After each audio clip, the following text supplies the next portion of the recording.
각자에게 집중하시고 이제 곧 새해가 밝아옵니다. 눈을 뜨시고 3, 2, 됐습니다. 기도하십시오. 하나님 감사드립니다. 이 시간 새해를 맞이해서 주님 앞에 귀한 기도 드립니다. 우리 모두가 다 하나님 앞에 참으로 귀한 기도 드립니다. 여기까지 달려올 수 있었던 것도 하나님의 은혜요, 앞으로 살아가는 것도 주님께서 우리와 함께 하신다고 믿음 때문에 살 수 있습니다. 주님 의지하고 달려가려고 합니다. 주님, 우리의 힘이 되시고 우리의 반석이 되시고 우리의 도움이 되시고 우리의 산성이 되신 하나님, 우리를 높이기도 하시고 우리를 낮추기도 하시고 우리를 부하게도 하시고 우리를 가난하게도 하시고 우리를 살리기도 하시고 우리를 죽이기도 하신 하나님, 주님 앞에 의지합니다. 주님께 맡깁니다. 주님께 나를 다 내놓습니다. 주님, 이 시간 각자가 드리는 영시의 기도 가장 소중한 시간입니다. 새해 되어서 2026년도 바르고 아름다고 멋지게 용기 백배에서 하나님 기뻐하시고 세상에서 보람되고 모든 사람들에게 참으로 존경을 받을 수 있는 우리의 모습이 되어야 되겠습니다. 이 시간 주님 앞에 간절한 마음, 정말 간절한 마음으로 기도하오니 아버지, 아버지, 하늘 문을 열어주시옵소서. 하늘 문을 열어주시고 모든 성도님들의 기도, 우리의 기도 주님 받으시옵소서. 이루어주시옵소서. 기도만이 우리를 살립니다. 주님, 기도할 때에 하나님과 통해야만 모든 것이 통합니다. 하나님과 막힘없도록 주님이 영시에 주님 정말 이 첫 순간에 하나님과 대화하고 하나님을 만납니다.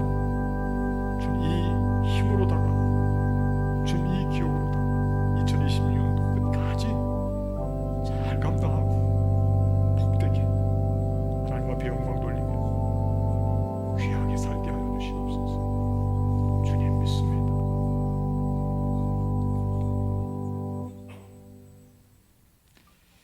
은혜로우신 하나님, 이 시간 주님 앞에 귀한 기도 각자가 드렸습니다. 아시지요?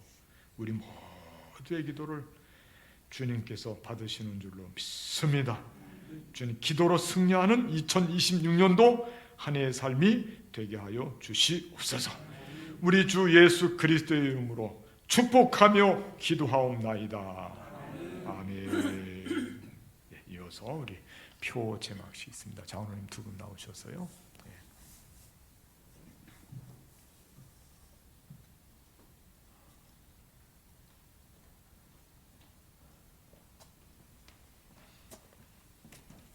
이것도 카운트다운 해야 되는데요. 어떻게 셋부터 할까요? 셋, 둘, 하나 할까요? 자, 그러면 표 제막을 하겠습니다. 셋, 둘, 하나. 내리셔요. 조금 세게 당겨야 됩니다. 박수 쳐주시기 바랍니다. 표를 따라서 한번 하겠습니다. 그리스도의 평화를 가꾸는 교회. 다시 한번 그리스도의 평화를 가꾸는 교회. 앞뒷분 옆분하고 서로 인사. 새해 복 많이 받으십시오. 그리스도의 평화를 가꾸는 교회 되게 합니다. 인사 나누셨죠? 새해 복 많이 받으시고요. 2026년도에는 그리스도의 평화를 가꾸는 교회가 됐으면 좋겠습니다. 오늘 저는 평화에 대한 말씀을 드리려고 합니다. 그런데 지금 온 세상은 정말 심각한 이 평화가요, 심각한 도전의 직면에 있습니다. 이름만 대도 알 수 있는 매체 뉴스의 타이틀에 보니까 이렇게 기록이 되어 있습니다. 한 곳이라도 터지면 끝난다. 한 곳이라도 터지면 끝난다.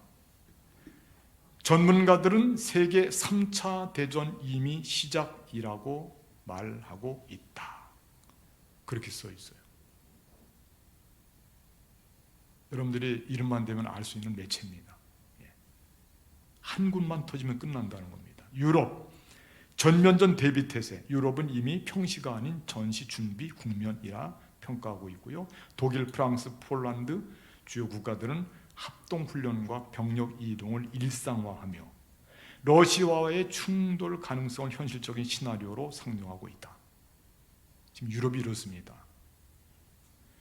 유럽 사회 전반에는 충돌은 시점의 문제라는 불안감이 빠르게 확산되고 있다고 합니다. 우크라이나 전선에 나토의 개입 가능성이 점점 현실적인 우려로 떠오르고 있다고 하는 것입니다. 전선이 확대될 경우 유럽 전체가 직접적인 충돌을 피할 수 없다는 것입니다. 러시아와 유럽은 곧 전쟁을 일으킬 수 있다는 그런 불길한 생각을 하고 있는 것입니다. 중동과 남미도 마찬가지입니다. 이미 불씨가 펴졌습니다. 사실상 상시 교전 상태라고 보고 있고요. 남미도 역시 마찬가지입니다.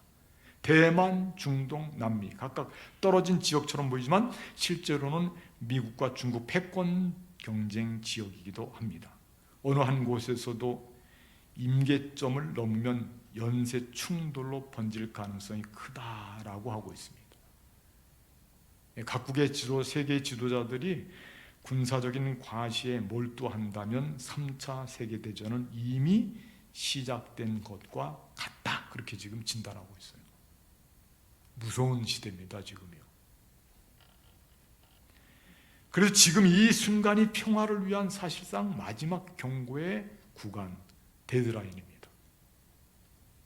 우리가 평화를 지키기 위해서 몸부림쳐야 되는 때가 바로 우리가 살고 있는 지금이라고 하는 겁니다. 너무 소중한 때입니다. 정말 지금 평화를 외치지 않고서는 안 되는 그런 상황이 우리에게 겹겹이 쌓여 있다고 하는 것을 우리가 늘 생각하고 있어야 된다 하는 것입니다. 그런데 평화는요, 저절로 만들어지지는 않습니다. 걱정만 하고 있다고 해결될 문제도 아닙니다. 평화를 만들고자 한다면 몇 가지 확실한 인식이 좀 있어야 됩니다. 제가 두 가지를 소개합니다. 첫째는 평화의 부재를 인정하지 말자라고 하는 겁니다. 평화가 없다고 생각해서는 안 된다는 겁니다. 평화는 분명히 존재합니다. 늘 있습니다. 그런데 동시에 잘 깨뜨려집니다. 평화가 없는 게 아니에요. 있어요. 그런데 깨뜨려진단 말이에요. 망가뜨려지고. 평화가 처음부터 없는 것이 아니라 이렇게 깨뜨리고 망가뜨리기 때문에 그게 강도가 세고 강하고 빈번하기 때문에 평화가 없는 것처럼 느껴진다고 하는 것입니다.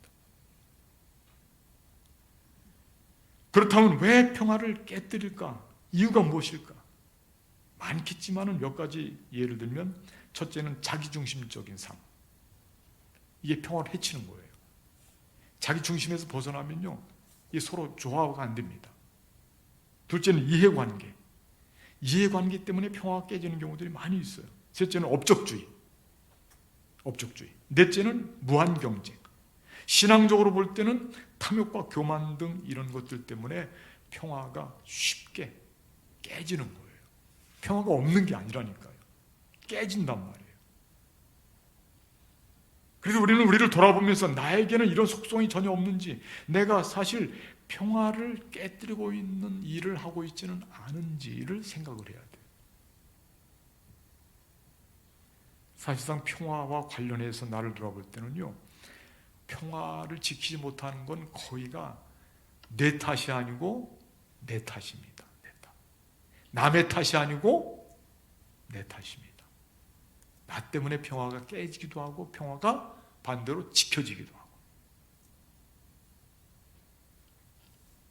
자, 둘째로, 그렇다면 어떻게 해야 평화를 깨뜨리지 않고 평화를 누리면서 살 수 있을까? 그게 더 중요하죠. 이 과제는 어쩌면 인류의 가장 큰 과제이기도 합니다. 인류 역사에서 이 문제가 얼마나 많이 다루어졌는지, 그러나 아직까지도 온전하게 해결하고 있지는 못합니다. 그만큼 어렵고 힘듭니다. 평화를 지키는 문제가 말이에요. 그럼 그렇다고 포기해야 될 것인가? 우리 전혀 평화를 지키지 못하니까 그냥 싸우면서 살자고 그래야 될까요? 싸우면서 살면 좋은데 살 수가 없어요. 싸우면요. 다 자멸입니다. 단체, 집단이 크든지 적든지 싸움이 생기게 되면 그건 다 망하는 거예요. 그래서 평화를 우리가 유지하고 평화를 만들고 평화를 지키고 누릴 수 있어야 된다고 하는 거예요. 근데 안타깝게도 인류 역사 속에서 지금까지 온전하게 평화를 지켜온 예가 별로 없어요. 그렇다면 우리가 포기할 수는 없다는 거예요. 그래도 희망이 있지 않겠는가? 희망이 있겠죠. 어떻게 하면 되겠습니까? 딱 한 가지밖에 없어요. 희망이. 평화를 지키기 위한 딱 한 가지 방법이 있어요. 그 방법이 뭐냐면요, 예수님이에요. 특별한 말씀 드릴 줄 알았죠? 예수님이에요. 예수님. 저러면 다 그리스도의 십자가. 그거밖에 없어요. 정말 그렇습니다.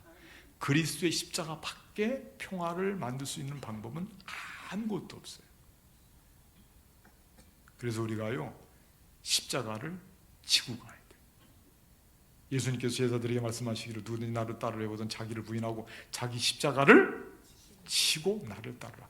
예수님은 평화의 사도예요. 평화입니다. 십자가는요, 위로 하나님과 우리와의 원수된 관계를 화목한 관계로 만든 평화의 도구고요, 수평적으로는 이방인과 하나님의 자녀들과의 관계를 화평하게 만든 평화의 도구입니다. 십자가가 그렇습니다. 십자가밖에는 없어요. 그래서 우리가 평화를 만들기 위해서는, 평화를 누리면서 살기 위해서는 십자가를 꼭 져야 된다는 거예요. 근데 그리스도인들 신앙생활 하는 사람들도요, 그 심적인, 믿음의 심적인 상태가 내가 십자가를 지는 것은 탐탁하게 생각하지 않아요. 누군가가 십자가를 져주기를 바라는 마음이지 내가 십자가를 지고자 하는 마음이 적다는 거예요. 제가 여기서 여러분들께 강조 말씀드립니다. 2026년도 한 해 동안에는요, 우리 모두가요, 십자가를 지고 가야 돼요. 아멘 소리가 좋은 게 지금 제가 드린 말씀이 딱 맞잖아요. 십자가 지고 가야 됩니다. 우리가요, 십자가를 꼭 지고 가시죠. 여러분들이 십자가 놓치지 말고 십자가 지고 가시기 바랍니다. 거기에 답이 있어요. 십자가를 꼭 지고 가야 돼요. 놓치면 안 돼요. 예수님 전에 십자가는 저주였지만 예수님 이후에 십자가는, 예수님의 십자가 부활 이후에는 십자가는 우리에게 최고의 축복입니다. 그리스도인들이 십자가를 잡는 것을 놓치면 아무것도 잡은 게 없습니다. 십자가 안에 다 있어요. 그 십자가가 우리를 평화의 사람으로 만들어주고, 오늘 말씀에서도요, 1년 동안 우리가 화평하게 하는 자는 복이 있나니 그들이 하나님의 아들이라 그런받을 것이며, 이 하나님의 아들, 하나님의 자녀가 되는 것은, 화평한 사람으로 되는 것은 십자가 때문이라는 거예요. 예수님께서 평화의 사도로서 이 땅에 오셔서 십자가를 지셨기 때문에 우리 모두가 평화의 사람으로 부름받은 거예요. 한 가지 방법입니다. 십자가를 지는 방법. 2026년도는 우리 둔전교회가요, 십자가 지고 갈 거예요. 십자가 지고 갈 겁니다. 저도 십자가 지고, 여러분도 십자가 지고, 다 질 거예요. 하나님께서요, 우리가 질 수 있는 십자가 다 마련해 놓으셨어요. 그래서요, 난 못 지겠는데 걱정하지 마십시오. 십자가를 지게 되면요, 그 다음부터는 하나님이 십자가를 진 우리를 발견하시고요, 하나님께서 불꽃 같은 눈동자로 우리를 지켜주시고 이끌어주시고 잘 지고 갈 수 있도록 도와주시고, 하나님께서 붙잡아 주시고, 생명의 길로 열어주시고, 어둠의 길을 다 하나님께서 막아주시고, 십자가를 지면,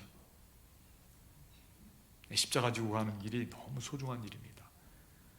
2026년도 한 해 동안에는 우리 교회에서, 우리의 가정에서, 우리의 직장에서 평화를 만드는데 우리 모두가 내가 앞장서서요, 앞장서서 내가 십자가를 진다라고 생각하고 가게 되면은 그 사람은 반드시 하나님께로부터 칭찬을 받을 뿐만 아니라 세상 모든 사람들에게 존귀함을 받는 사람이 분명히 됩니다. 십자가를 안 지려고 하니까 이상한 사람이 되는 거죠. 십자가를 안 지려고 하니까 그 사람은 나쁜 사람이 되는 거지. 십자가를 지고 가는 사람은 반드시 존귀함을 받게 돼 있어요. 우리가 그 믿음을 가져야 됩니다. 우리 교회가 십자가를 지고 가면 존귀한 교회가 되는 거예요. 여러분 각자의 삶 속에서도 마찬가지입니다. 십자가 놓고 가려고 생각하지 말고 내가 헌신하고 내가 희생하고 내가 눈물 흘리고 내가 물질 바치고 내가 할 수 있는 것은 내가 하자. 그 십자가예요. 십자가에 대한 말씀은 나중에 좀 더 자세하게 구체적으로 풀어서 몇 주 설교를 지금 제가 준비를 하고 있어요. 우리가 저희들 십자가가 많이 있지만은 어쨌든 십자가를 지는 방법이 우리에게는 참된 평화를 회복하고 평화의 사람으로 살고 평화를 누리면서 사는 사람이 된다라고 하는 거 오늘 송구동신님의 때 마음속에 꼭 담으시고요. 단단히 여러분들이 믿음으로 단단히 붙잡고 십자가 내가 꼭 지고 간다. 십자가 지고 가고 승리한다. 십자가 지고 가고 평화의 사람으로 산다. 이런 마음속을 이런 말씀을 마음속에 담으시고 그 길에서 평화를 이루시고 승리하시는 우리 모두의 삶이 되시기를 주님의 이름으로 축복하겠습니다. 기도하겠습니다. 하나님 오늘 말씀을 통해서 1년 동안 붙잡습니다. 화평하게 하는 자는 복이 있나니 그들이 하나님의 아들이라 일컬음 받을 것이며 말씀하셨사오니 우리 모두가 그리스도의 평화를 가꾸는 삶이 되게 하시고 십자가 놓치지 않고 십자가 단단히 붙잡고 십자가 붙잡은 승리의 길에서 하나님 앞에 영광 돌리며 평화의 사람으로 복되게 살게 하여 주시옵소서. 우리 주 예수 그리스도의 이름으로 축복하며 기도하옵나이다. 아멘.